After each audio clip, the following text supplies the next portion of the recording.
dan uwan ci arzikin Annabi Muhammadu, in kai baka da wannan matsalan akwai mai matsala na fama da ido. In ci arzikin Annabi Muhammadu sallallahu alaihi wasallama kai mun sharing din wannan sirrin.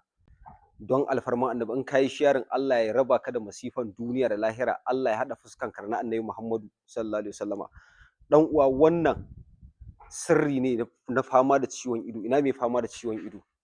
Ana samo albasa, idan ka samu albasa aka feffere shi aka ciccire ɓawon, ana daddatsa shi sai a samu ruwa kamar lita 2 sai a tafasa wannan albasan da shi.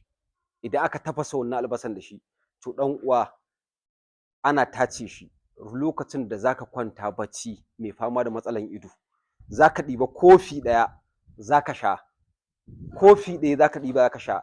A ƴan koli akwai abin da ake ce ma castor oil suke siyarwa kamar masu sai da kurin kayan mata haka da sauransu kayan kwalliya.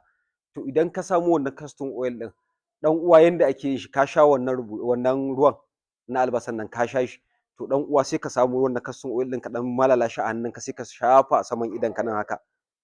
To sai ka koma kwanta kai baccinka. Darajar ma'aiki ko yana ne a idonka ko baka gani ne, in dai ba da makanta aka haife ka ba, to alfarman Annabi in kai wannan sai ka samu biyan bukata.